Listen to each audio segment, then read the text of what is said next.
Hello friends, UPSC द्वारा pre में पूछे गए क्वेश्चन को आज हम सॉल्व करेंगे।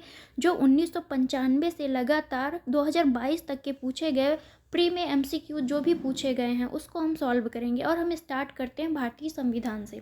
आइए स्टार्ट करते हैं अपने पहले प्रश्न से। भारत में राज्यों के बीच सहयोग और समन्वय प्राप्त करने के लिए निम्नलिखित संस्थाओं में कौन सी संविधानेतर विधितर संस्था या संस्थाएं हैं?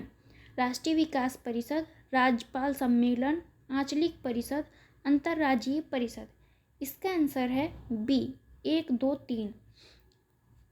राष्ट्रीय विकास परिषद, राज्यपाल सम्मेलन, आंचलिक परिषद, ये सभी जो है संविधानेतर या विधिनेतर संस्थाएं हैं। जबकि अंतर्राज्यीय परिषद जो आर्टिकल 263 में इसका उल्लेख किया गया है, ये संविधान के तहत है, इसलिए इसका आंसर हो जाएगा बी। अगले क्वेश्चन पे चलते हैं। निम्नलिखित में कौन कौन से विषय जिन पर कम से कम आधे राज्यों के विधानमंडलों के अनुसमर्थन से ही संवैधानिक संशोधन संभव है? राष्ट्रपति का निर्वाचन, संसद में राज्यों का प्रतिनिधित्व, 7वीं अनुसूची में कोई भी सूची, किसी राज्य की विधान परिषद की समाप्ति। तो इसका आंसर हो जाएगा हमारा जो है ए। 2 का आंसर ए हो जाएगा, क्योंकि किसी राज्य की विधान परिषद की समाप्ति आर्टिकल 169 में दिया गया है। और राष्ट्रपति का निर्वाचन, संसद में राज्यों का प्रतिनिधित्व, 7वीं अनुसूची में कोई भी सूची जोड़ी गई है। तो यहाँ जो है संविधान संशोधन जब किया जाता है तो वहाँ पे आधा राज्यों का समर्थन लिया जाता है, यानी 28 राज्य हैं इस टाइम हमारे पास, तो 15 राज्यों का समर्थन हमें अनिवार्य होता है। अगले क्वेश्चन पे चलते हैं। संविधान के आर्टिकल 156 में उपबंध है कि राज्यपाल अपने पद ग्रहण की तारीख से 5 वर्ष की अपबंध तक पद धारण करेगा। इससे निम्नलिखित में से कौन सा निष्कर्ष निकाला जा सकता है? किसी राज्यपाल को उसकी पदावधि पूरी होने से पूर्व पद से नहीं हटाया जा सकता। ऐसा नहीं है, क्योंकि जो राष्ट्रपति होता है वो कभी भी राज्यपाल को अपने पद से हटा सकता है, यूँ कहे कि किसी और राज्य में भी ट्रांसफ़र कर सकता है उसको। कोई राज्यपाल 5 वर्ष की अवधि के बाद अपने पद पर बना नहीं रह सकता, ऐसा नहीं है, क्योंकि राष्ट्रपति चाहे तो एक ही राज्यपाल को दूसरे कार्यकाल के लिए भी उसी पे नियुक्त कर सकता है उसी राज्य में। तो इसलिए इसका आंसर हो जाएगा डी। दोनों ही कथन इसके गलत हैं। तो आगे चलते हैं हम क्वेश्चन नंबर 4 पर। निम्नलिखित में से कौन से ऐसे मामले हैं जिन पर संविधान संशोधन राज्यों की विधानसभाएं जिनकी संख्या आधे से कम न हो के अनुसमर्थन से संभव है? राष्ट्रपति का चुनाव, संसद में राज्यों का प्रतिनिधित्व, 7वीं अनुसूची में कोई भी सूची, किसी राज्य की विधान परिषद का उन्मूलन। ये प्रश्न रिपीटेड है फ्रेंड्स, तो हम नेक्स्ट पे चलते हैं, क्योंकि इसका आंसर हो जाएगा 1, 2, 3। अगले क्वेश्चन पे चलते हैं। क्वेश्चन नंबर 5 में दिया गया है, निम्नलिखित में से किसका भारत के संविधान में तो स्पष्ट उल्लेख नहीं है पर परिपाटी के रूप में पालन किया जाए, मतलब परंपरागत रूप में इसका पालन किया जा रहा है। अब यहाँ पे हम क्वेश्चन नंबर 5 का पूरा विस्तार से देख लेते हैं क्या कह रहा है। वित्त मंत्री निम्न सदन का सदस्य होना चाहिए। प्रधानमंत्री यदि निम्न सदन में बहुमत खो दे तो उसे त्यागपत्र दे देना चाहिए। मंत्रिपरिषद में भारत के सभी भागों का प्रतिनिधित्व हो। अपनी पदावधि के समाप्ति से पूर्व ही राष्ट्रपति और उपराष्ट्रपति दोनों एक साथ पद त्याग करने पर संसद के निम्न सदन का अध्यक्ष राष्ट्रपति का कार्य वहन करे। तो इसका आंसर हो जाएगा फ्रेंड्स बी। प्रधानमंत्री यदि निम्न सदन यानी लोकसभा में बहुमत खो देता है तो उसे त्यागपत्र दे देना चाहिए। ये परिपाटी है, परंपरागत, मतलब ये परंपरा चली आ रही है, संविधान में ऐसा उल्लेख नहीं किया गया है। तो हम चलते हैं नेक्स्ट क्वेश्चन पे। संविधान के 73वें संविधान संशोधन में पंचायती राज के क्षेत्र में निम्नलिखित में से कौन सा एक प्रस्तावित नहीं किया गया था?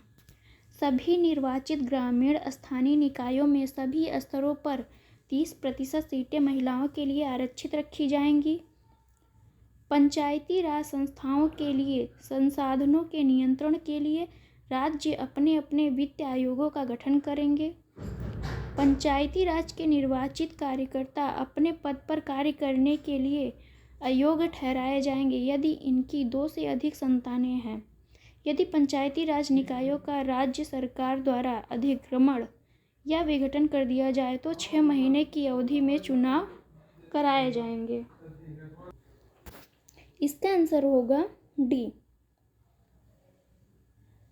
यदि पंचायती राज निकायों का राज्य सरकार द्वारा अधिक्रमण या विघटन कर दिया जाए तो 6 महीने की अवधि में चुनाव कराए जाएंगे। ठीक, इसका उल्लेख जो है 73वें संविधान संशोधन में नहीं किया गया था और सभी का उल्लेख 73वें संविधान संशोधन में किया गया है। आइए हम क्वेश्चन नंबर 7 को देखते हैं। नीचे दिए गए वक्तव्य दिए गए हैं। एक कथन ए तथा दूसरे को कारण कहा गया है। संसद और राज्य विधानमंडलों में महिलाओं के लिए 33% सीटों के आरक्षण के लिए संविधान संशोधन की आवश्यकता नहीं है।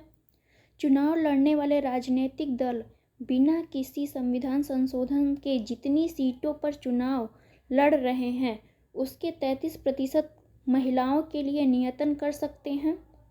तो इसका आंसर क्या होगा फ्रेंड्स, देखते हैं हम, आप भी बताएं कमेंट बॉक्स में। इसका आंसर होगा बी। ए और आर दोनों सही है और आर ए की सही व्याख्या नहीं करता है।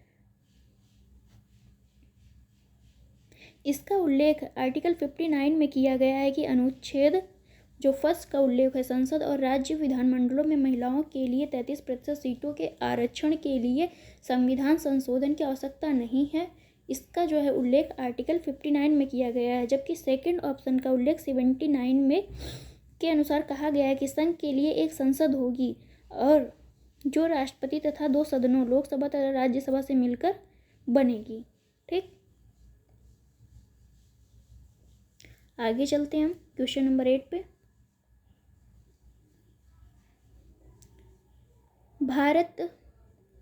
भारत के संविधान में निम्नलिखित में से क्या कथित है? राष्ट्रपति संसद के किसी भी सदन का सदस्य नहीं होगा। संसद राष्ट्रपति और 2 सदनों से मिलकर बनेगी। तो इसका आंसर है बी, दोनों ही कथन सही है। भारत का संविधान 26 नवंबर 1949 को प्रस्तावित किया गया तथा यह 26 जनवरी 1950 को लागू हुआ था और राष्ट्रपति संसद के किसी भी सदन का सदस्य नहीं होता है, जबकि संसद जो है राष्ट्रपति लोकसभा और राज्यसभा से मिलकर बनती है। इसलिए इसका आंसर हो जाएगा बी, दोनों ही कथन सत्य हैं। आइए हम नेक्स्ट क्वेश्चन पे चलते हैं।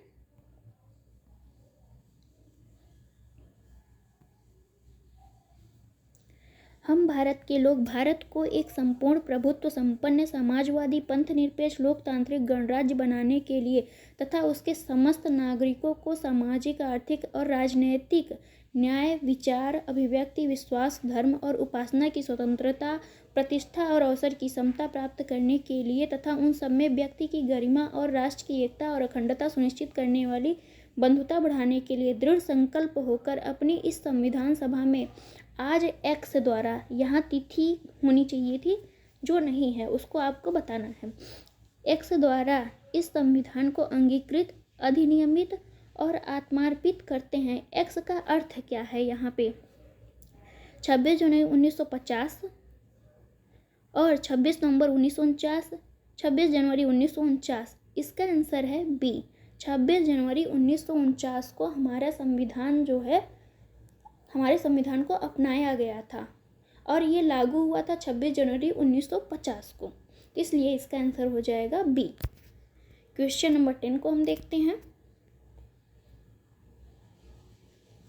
भारतीय संविधान की निम्नलिखित में से कौन सी एक अनुसूची में दल बदल विरोधी कानून विषयक प्रावधान है?